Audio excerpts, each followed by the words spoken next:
Hey everyone, and welcome back to The Explainer. Today, we're diving straight into something absolutely crucial, the socially disadvantaged child, and how we can actually bridge the massive education and equity gap that's holding so many young minds back. Let's get right into it. All right, let's map out where we're headed. We'll quickly define what we mean by the disadvantaged child, spot the signs of social deprivation, dig into the root causes, and finally, look at how we can bridge that gap. Okay, part one. Defining the disadvantaged child. Who exactly are we talking about here? So, the government of India officially defines disadvantaged individuals as those who face prejudice or cultural bias strictly because of their group identity, totally ignoring who they are as individuals. The big takeaway from the source material is that this deprivation isn't about personal flaws. It's a systemic issue heavily rooted in social stigma. It's a structural problem, not an individual one. Just to make sure we're on the same page with the terminology, the source material uses the terms culturally deprived and educationally deprived pretty much interchangeably. Basically, both terms are pointing to members of lower socioeconomic groups who, historically, just haven't had a fair shot at accessing education. When we look at who is actually affected, we're talking about folks from interior tribal areas, rural regions with zero facilities, urban slums, economically weaker sections, and scheduled castes. And the reality on the ground is tough. These kids are growing up in environments battling low income, poor housing, systemic neglect, and outright malnutrition. Moving on to Section 2, Signs of Social Deprivation. What does this actually look like when these kids step inside the classroom? Right out of the gate, the academic stats can look pretty discouraging. We're talking low intellectual proficiency in complex cognitive tasks, poor overall performance, high dropout rates, and a really high index of linguistic disabilities. But here is the kicker. We cannot frame these as inherent traits of the child. They are symptoms. Their environment just hasn't equipped them for the very specific, often rigid demands of a traditional classroom. There's this one profound characteristic the research highlights, a heavy avoidance of failure rather than a drive for success. Think about that for a second. If a student's main goal isn't to learn or excel, but literally just to survive the day without failing, well, that completely short-circuits how their brain interacts with new information. And this is compounded by a really fragile self-concept.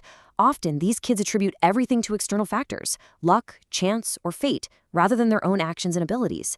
That kind of thinking strips away their agency. It essentially robs them of the intrinsic motivation you need to push through hard academic challenges. You'll also hear teachers describe these students as apathetic or unresponsive. But the sources are clear. It is rarely just laziness. What looks like checking out is usually a mix of intense anxiety, an incredibly low tolerance for frustration, and a short attention span. It's the natural result of living in an environment that is just fundamentally overwhelming. Which brings us right to Section 3, root causes and problems. The why behind the what. Why exactly do these specific classroom behaviors happen? The research draws a straight line from environmental inputs to developmental outputs. It's simple cause and effect. Linguistic problems? Those usually start with an inadequate early linguistic environment, which literally stunts both perception and language skills. A poor cognitive background is often tied directly to malnourishment, physically impacting brain performance.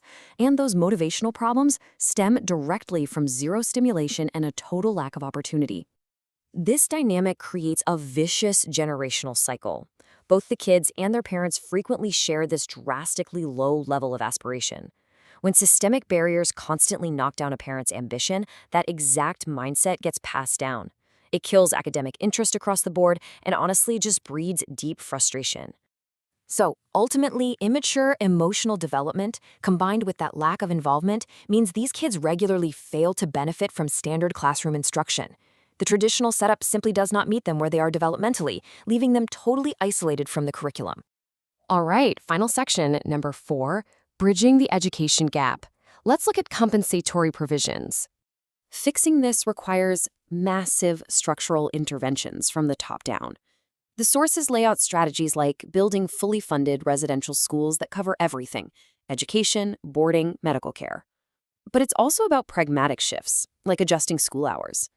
If a family absolutely relies on a child's labor, flexible hours let that kid help out without having to drop out completely. Plus, offering direct incentives to indigent families is absolutely vital just to get these kids through the door in the first place. Inside this school, we need highly targeted academic interventions. That means appointing expert teachers who actually understand the psychology of disadvantaged kids and rolling out compensatory preschool programs to give them a rich linguistic environment early on. Throw in financial aid, scholarships, and heavily vocationalized curriculums, and you start removing those poverty barriers while giving these students a direct pipeline to actual, sustainable jobs. I want to leave you with a crucial question that the source material forces us to ask. If a socially disadvantaged child simply cannot profit from a traditional school setup, is it really the child who's failing, or is the educational system failing the child? It's a provocative thought, but it completely shifts the responsibility and redefines how we absolutely have to approach education equity. Thanks so much for tuning into The Explainer today, and I'll catch you in the next one.